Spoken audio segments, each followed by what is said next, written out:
આજના જ ન્યૂઝપેપરમાં આવેલું છે કે મુંબઈમાં જે વિસ્ફોટ થયેલો અને એમાં જે શંકાના આધારે જે પકડેલા હતા 12 આરોપીઓ, એ બધા આરોપીઓને મુક્ત કરી દીધા. હવે આટલા વર્ષો થઈ ગયા, બે જ ખાલી એની પાછળ બે જ કન્ડિશન વિચારો. એક તો એ આરોપીઓ છે, એ આરોપીઓ નહોતા તો શંકાના આધારે આટલા સમય સુધી એને જેલમાં રહેવું પડ્યું, એ પણ વ્યાજબી ન કહેવાય. અને જો એ આરોપીઓ હતા તો આટલા વર્ષે એમને મુક્ત કેમ થયા? એટલે આપણી ન્યાય પ્રણાલી ઉપર ઘણી વખત આપણને સવાલ ઉદ્ભવે કે ફક્ત પુરાવાના આધારે આ બધું થાય. અને અત્યારના સમયમાં બહુ સહજ છે કે ભાઈ સમય જાય ને એમ સાચાને ખોટું ને ખોટાને સાચું પુરવાર થઈ શકે છે. અત્યારે સમાજમાં તમે જોઈ શકો છો ઘણી બધી એવી ઘટનાઓ ઘટી રહી છે, ખાસ કરીને યુવાન બહેનો દીકરીઓ છે એની સાથે પર્ટિક્યુલર હમણાં જ એક પ્રસંગ પ્રકાશમાં આવેલો છે.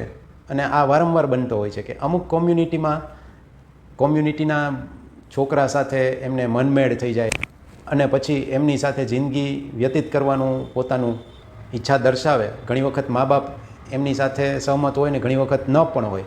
હવે સહમત હોય એમાં પણ વિચારવું કે જે સમયે હવે તમે એ કોમ્યુનિટીમાં જાઓ છો એ એમ કહે છે કે તમને તમારું જે પણ સંસ્કૃતિ કલ્ચર છે એ બધું ફોલો કરવા મળશે, પણ એ કેવી રીતે પોસિબલ થાય?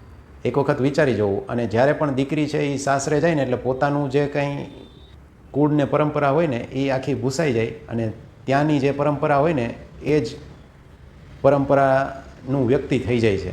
આપણા હિન્દુ રિવાજ મુજબ આ બને છે. તો પાત્ર પસંદગીમાં ઘણું ચેતવું. અત્યારે કોઈ આગળ જતાં મુશ્કેલીમાં ન મુકાય એ પણ ધ્યાનમાં રાખવું. બાકી કોઈને તમારી સાથે મેરેજ કરવા હોય ને તો એ સમયે તો એ વ્યક્તિ તમે કહેશો એ કરવા તૈયાર થઈ જશે, કારણ કે આ ટૂંક સમયનું થોડા સમયનું આકર્ષણ હોય છે. અને મોટી મોટી પ્રેમ ગાથાઓ જે લખાણી છે ભૂતકાળમાં પણ, એમાં પણ તમે મોસ્ટલી જોઈ શકો છો કે એ ક્યારેય ભેગા નથી થયા, વિરહના કારણે એમની પ્રેમ ગાથાઓ લખાઈ ગઈ છે. જો એમને જેમની સાથે પ્રેમ હતો એમની સાથે મળાવી દીધા હોય ને એમના લગ્ન થઈ ગયા હોય ને તો એમની પ્રેમ ગાથાઓ લખાય નહીં, કારણ કે એ પછી બીજે દી બટેટાની થેલી લઈને બટેટા લેવા જ નીકળ્યો હોય. એટલે કદાચ તમને તમારો પ્રેમ ના મળે તો દુઃખી ન થવું, ઉલટાનું તમારા માટે પ્રભુએ કંઈક વિશિષ્ટ વિચારી રાખેલું હોય. અને જેટલા કોઈને દિલથી બહુ ચાહ્યા હોય ને ના મળ્યું હોય ને પછી એ જે પણ ક્ષેત્રમાં જાય ને એ ક્ષેત્રમાં અદ્ભુત પ્રગતિ કરે. એ પણ તમે માર્ક કરેલું હશે. અને અમર થઈ ગયેલા બધા પ્રેમ છે ને એ અલગ અલગ રહ્યા હોય ને એમના જ થયા. ભેગા થઈ ગયા પછી તો ક્લેશ જ થાય, એ જગ જાહેર છે. અત્યાર સુધીમાં તમે પણ માર્ક કરેલું હોય, કેટલાય પ્રેમીઓએ લગ્ન કરીને પછી તો એ વાંધા જ હોય. શરૂઆતમાં 2-4 વર્ષ સારું લાગે, પછી આ પ્રોબ્લેમ બધા આવતા જ હોય છે. એટલે પાત્રતા પસંદ કરવામાં હંમેશા વિચારવું, કારણ કે દુકાનદાર પણ ઘણીવાર પોતાનો માલ વેચવા માટે તમે કહેશો એ કન્ડિશનમાં તૈયાર થઈ જશે કે ના એ આટલો સારો છે ને આટલું છે ને ધાયરા બારની બધી કન્ડિશનમાં રેડી થઈ જાય, પણ એકવાર વેચાઈ ગયો પછી પૂરું. એટલે આવી કન્ડિશન થાય છે. એટલે ખાસ કરીને દીકરીઓએ બહેનોએ અત્યારે ચેતવાની જરૂર છે. જે તરુણ વયના હોય એમના માટે ખાસ આ લાગુ પડે છે. અત્યારે તો તમે કહેશો ને તો સોયના નાકામાં પણ આવી જશે. તમે જેમ કહેશો એમ બધું થતું હોય, પણ આગળ થાય એની ગેરંટી કોઈ નથી.